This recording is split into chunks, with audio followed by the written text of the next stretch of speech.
Un saludo. A continuación expondremos el libro La masacre de Trujillo, una tragedia que no cesa, presentado por Ángela María Alarcón Zuleta y Sebastián Gutiérrez Olarte.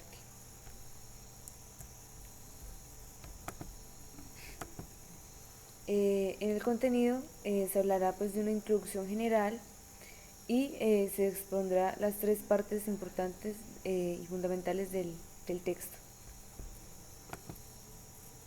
Bueno, a manera de introducción, iniciamos con Colombia, una guerra de masacres, y aquí habla de en que en Colombia, dentro de toda su geografía, se han vivido muchos actos de violencia y actos de crueldad, los cuales fueron marcados desde 1982 y 2007, reportando 2.505 masacres y 14.660 víctimas, destacando el municipio de Trujillo en el departamento del Valle del Cauca por ser uno de los escenarios en donde se vivió una violencia de la manera más cruda, mediante mutilaciones y actos de tortura, y también se ha vivido lo que es la amnesia y el resentimiento de las víctimas, ya que pues de alguna manera el Estado tuvo cierto periodo en donde se estaba dejando en el olvido todos aquellos actos, y de alguna forma las víctimas no se sentían representadas y sentían que se estaban vulnerando su derecho.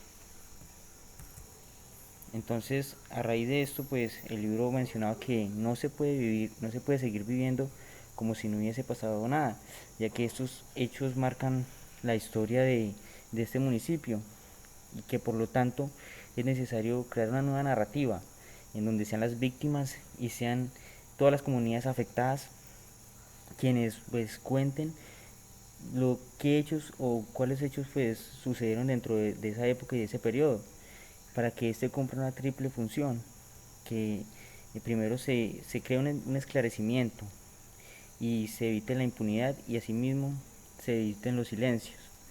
Por lo tanto es importante volver a Trujillo, ya después de casi 20 años de estos hechos, porque allí no se ha cumplido ninguna condena de las personas que perpetuaron todos estos hechos de lesa humanidad.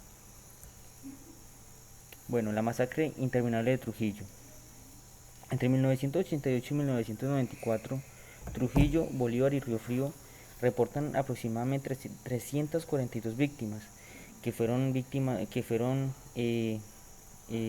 de homicidio, tortura y desapariciones forzadas, siendo en marzo y abril de 1990 en donde se marca como el punto de complejidad, en donde se da como el mayor índice de muertes y de masacres, y donde se da la muerte de una de las figuras religiosas más importantes del municipio de Trujillo, quien era Tiberio Fernández.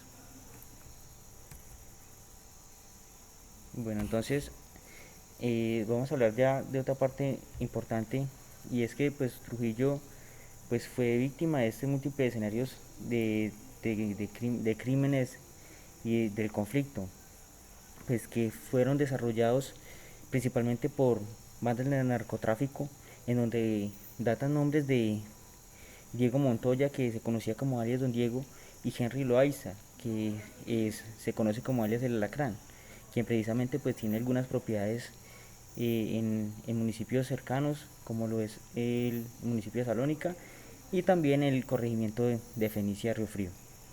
También ahí está la presencia de algunos grupos al margen de la ley, como lo es el ELN y algunas organizaciones de narcotráfico. Y ellos buscaban en su guerra y en ese tipo de conflictos, buscaban el poder social, con algún interés político, económico y una estrategia contrainsurgente para eliminar a aquellos grupos que no estuvieran de acuerdo con algunas políticas sociales. Esta masacre pues fue alimentada y justificada a través de una purificación asepsia social, pues que de alguna forma les servía a ellos para apropiarse de algunos sectores, justificados en que algunos grupos pues no eran convenientes tenerlos de allí, y caracterizados como grupos insurgentes. Y esto giró a través de tres operaciones que fueron el desplazamiento, la eliminación de algunos sectores de la población y sometimientos, como lo es algunas torturas, desapariciones y y también intimidaciones, y exhibiendo pues un repertorio de instrumentos de tortura, en los cuales datan el uso de motosierras y de torturas similares a la Inquisición. Es un hecho pues que yo lo comparo de esa forma, ya que tienen como el mismo fin, que es torturar con el fin de conseguir información. Por lo cual pues hay muchas formas de agresión a las víctimas, aunque pues una de las que más se vivió y las que más persiste dentro de este municipio es la impunidad, y que de alguna forma pues vulnera el derecho de las personas de tener un acceso a la verdad, y esta pues se da eh, mediante la invalidación de algunos testigos. Pues esto pues es perpetuado por algunas personas que tienen nexos con este tipo de masacres. También la desaparición o alteración de pruebas, y también de intimidaciones como amenazas.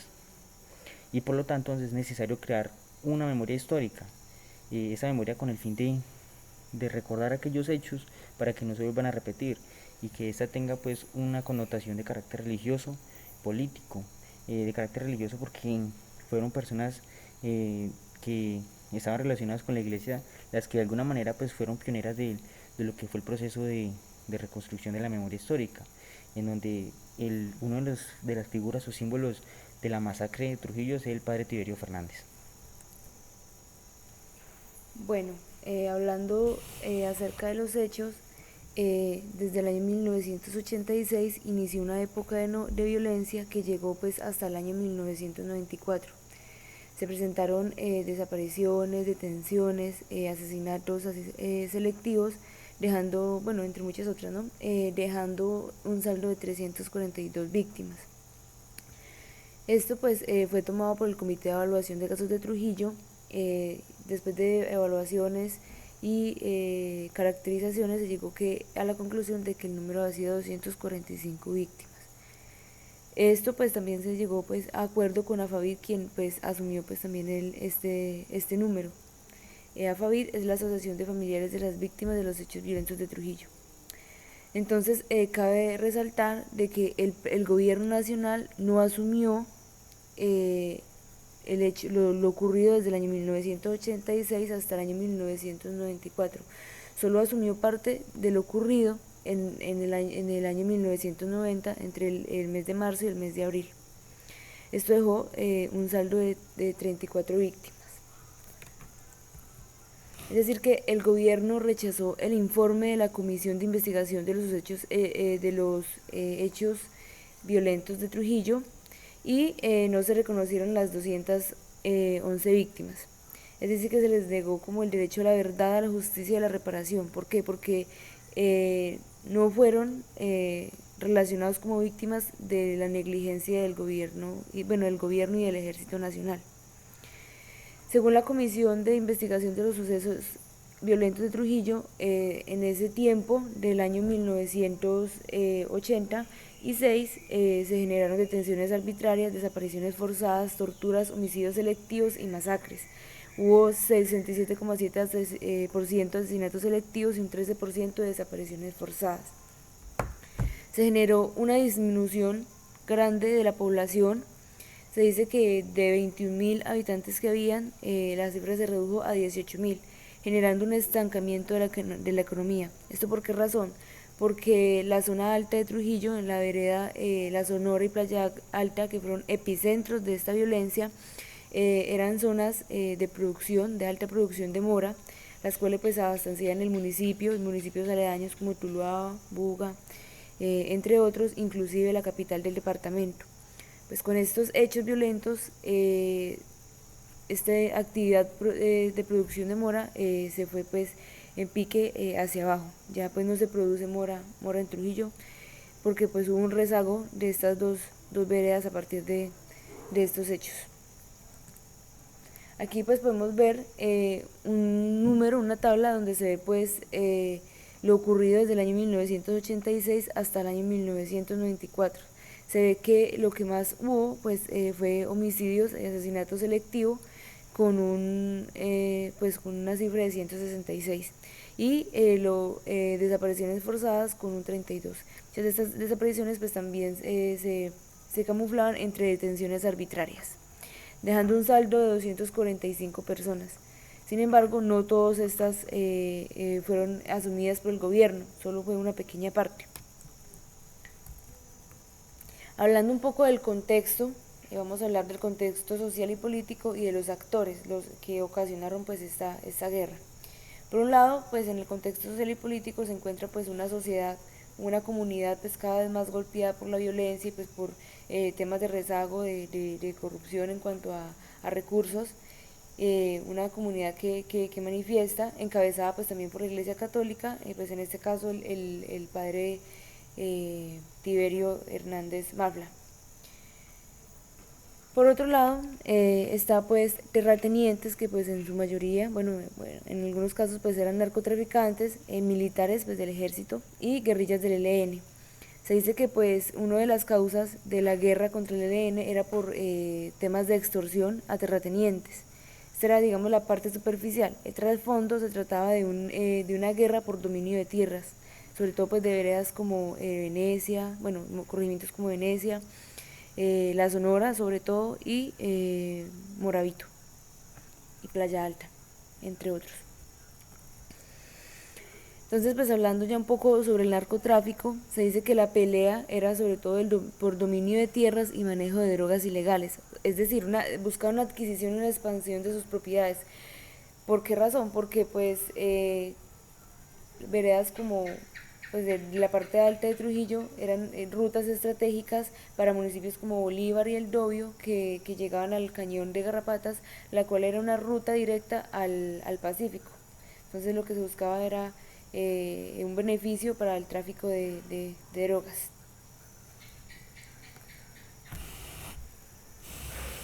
La memoria, el olvido y la impunidad.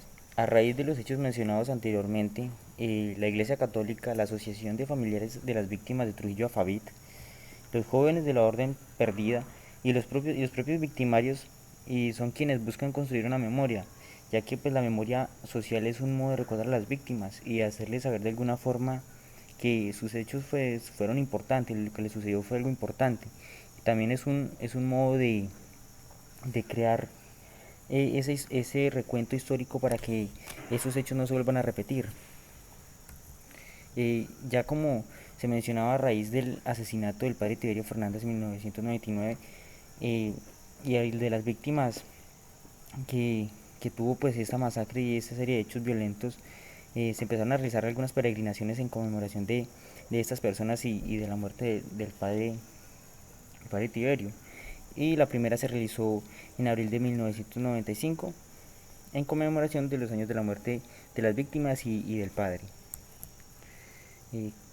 Ya dentro de ese proceso de recuento y de memoria histórica hubo un periodo crítico que se data en 1997 con Carlos Ulloa y Estela Guerra, quienes eran los encargados de crear y mantener viva la memoria de las víctimas del municipio de Trujillo mediante el recuento o la toma de testimonios, narrativas y también de la exhumación de algunos cuerpos. Ellos empezaron a recibir una serie de amenazas por parte de personas que perpetraron esos actos, los cuales pues se sentían de alguna forma intimidados con este tipo de procesos, ya que de alguna forma creían que iban a mantener un proceso judicial posterior a ese recuento. Por lo cual una de las figuras religiosas, y como mencionamos anteriormente, pues es un aspecto importante, ya que la hermana Maritze Trigos acompaña a las exhumaciones y es la que toma como la vocería después de que estas personas fueron amenazadas, ya que ellas pues empezaron a trabajar a distancia. Entonces la hermana Maritze fue la que empezó como a liderar esta serie de procesos. Entre las exhumaciones y esos procesos de recuento, ella realizó la exhumación del padre Tiberio, que ella narra dentro del libro, que fue uno de las situaciones más conmovedoras y más consternantes, ya que pues los restos del padre pues eran pedazos solamente debido a la serie de torturas que recibió. Ya el periodo crítico incrementa pues en 1998, ya que inicia una serie de amenazas y hostigamientos a las personas que empezaron a realizar este proceso de memoria, incluso a la hermana Maritze y a miembros de algunos de la organización AFAVIT. En 2001 entre 2001 y 2006 empieza pues una serie de atentados y investigaciones en contra del parque, en donde se empezaron a disparar y realizar quemas en las tumbas de los muertos y pues de alguna forma profanando este lugar. Ya después de esta crisis inicia como una serie de peregrinaciones en conmemoración pues, de los 100 años, de los 15 años de la masacre y los 10 años del primer informe de la Corte Interamericana de Derechos Humanos, ya que es como un proceso muy importante, ya que como se mencionaba anteriormente, hubo un rechazo inicial de los hechos y de algunos informes que se enviaron sobre la masacre que se vivió en el municipio. Entonces ya que la Corte Interamericana de Derechos Humanos ya emite un informe, pues ya fue algo muy importante dentro del proceso de memoria. Asimismo, pues en ese proceso de reconstrucción histórica, los familiares hicieron en un manuscrito en donde se data como los hechos que se vivieron en honor al padre Tiberio. El libro se denomina Tiberio vive hoy. ¿Qué efectos tuvo la masacre sobre la vida de los hombres y las mujeres? Como podemos ver, pues esta serie de hechos marca mucho la trayectoria de algunas familias y de algunas personas que fueron pues víctimas y que atestiguaron esta serie de hechos, ya que pues desprenderse del pasado pues es como mantener una herida abierta y cada vez que volvemos a mirar hacia atrás pues empieza como a volver a doler y a sentir y a sangrar ese hecho trágico. En su mayoría las personas que vivieron, los mayores sobrevivientes fueron mujeres, las cuales pues perdieron a sus maridos, a sus familiares, y las que tuvieron que verse enfrentadas a la realidad a partir del municipio de buscar un nuevo horizonte en donde ellas no tenían oportunidades, ya que eran personas que no tenían estudio o en su mayoría pues no tenían propiedades y tenían que vivir esa crueldad de lo que era eh, en las ciudades y de algunas ciudades y algunos otros pueblos. Dentro de eso se destaca la resiliencia que ellas tuvieron para salir adelante. E incluso existen muchas de ellas, de esas personas y esos jóvenes y víctimas que hacen parte de la organización AFAVID y que hoy en día pues lucha por el proceso de lo que es la reconstrucción de la memoria del municipio de Trujillo. Entonces es importante resaltar este aspecto.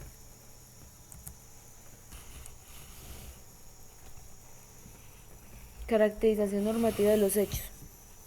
Se reconoció todo esto como un resultado de la alianza entre narcotraficantes y entes de defensa del Estado como policía de ejército. Pero este reconocimiento no fue por el gobierno, sino por la comisión de investigación de hechos violentos de Trujillo. No se reconoció, o sea, el Estado no reconoció la responsabilidad sobre el gran número de hechos. Se reconoció como una época violenta que dejó un evento o un saldo de 307 víctimas. Entonces, pues como lo decía anteriormente, el gobierno solo se responsabilizó por lo que el ejército hizo de manera directa. Es decir, que lo que ocasionó de manera indirecta con sus nexos con el narcotráfico no lo tuvo en cuenta. ¿Por qué razón? Porque digamos que no fue comprobado, porque digamos el testigo Daniel Arcila fue un testigo directo de todos los casos, de todo lo ocurrido. Sin embargo, pues su testimonio no fue validado y fue diagnosticado pues como una persona con problemas de salud mental. Y finalmente pues esta persona fue asesinada. Sin embargo, pues aunque no se ofreció justicia o verdad para estas víctimas, se ofreció una reparación, la cual pues no fue equitativa pues para todo el número de víctimas. Hubo pues como más preferencia, digámoslo así, para el número de 34, las 34 víctimas. Se ofrecieron programas para el fortalecimiento de tejido social, recuperación productiva del municipio, fortalecimiento de la oferta de servicios y atención a la población pobre y vulnerable, además de proyectos especiales. Para esto pues se generó un número pues millonario de recursos. Sin embargo pues hay trasfondos de corrupción en todo este caso. Entonces, hablando de la recuperación productiva del municipio, una programación, programa de fomento del desarrollo rural campesino, montaje de 16 granjas integrales, la construcción del parque monumento a las víctimas y la generación de empleo productivo, apoyo técnico, tecnológico y operativo a microempresas. Además de servicios como generación de empleo urbano, servicios educativos, de salud y de vivienda e infraestructura vial. Todo esto pues son propuestas y no programación. Sin embargo, pues para esto se generan recursos, pero pues hubo negligencia pues en el manejo y la manipulación, digamos, de estos recursos. Por ejemplo, el montaje de las 16 granjas integrales pues nunca se dio, nunca ni siquiera se inició. Proyectos como servicios educativos de salud y de vivienda, unos como el de vivienda pues fueron iniciados, pero pues no se dejaron inconclusos. Lo único que se generó pues fue, bueno, se hizo la construcción del parque monumento, lo cual pues fue importante, pero pues digamos que fue lo único que se dio de manera completa, porque incluso en la parte de infraestructura vial no se generó porque vías como el crucero, que son vías directas a Venecia o a la Sonora, siguen al día de hoy en mal estado. La población local y la situación actual. Pues como lo venía diciendo, lo único que sí ha sido un hecho ha sido la creación, la construcción del parque monumento a las víctimas. Pero entonces AFAVIT, que es una asociación de familia de víctimas de Trujillo, dice que textualmente que se ha hecho más énfasis en la construcción de infraestructura que en la acción psicosocial y de acompañamiento, la cual ha sido muy deficiente. Es decir, de que solo pues se ha hablado, pues se ha trabajado en la construcción y mantenimiento del parque y el resto pues se ha dejado en parada. Además de que se ha dicho que se ha dado una indemnización a un número reducido del número real de víctimas y se han generado beneficios a familias que son totalmente ajenas, que no tienen nada que ver con este conflicto. Garantías de la no repetición. Hasta el 2013 han aflorado de a poco fragmentos de verdad. Sin embargo, al día de hoy la investigación ya no sigue en pie. Se ha visto casos de injusticia porque el capitán Ureña, que fue uno de los actores directos causantes de todo este conflicto, pues no fue nunca ajusticiado pues por lo que pasó y pues ya falleció. Ahora mismo el narcotraficante Henry Loaiza, que pues fue un actor directo, se encuentra preso, pero pues se encuentra por temas de narcotráfico, de asesinato, robo, entre otras cosas. Sin embargo, no se han imputado cargos por la masacre de Trujillo. La Comisión Internacional de Derechos Humanos dice que estos son caminos que se deben de seguir para el tratamiento de otros casos de graves violaciones de los derechos humanos. Y se toma como un tema de impunidad acumulada y tolerada. Muchas gracias.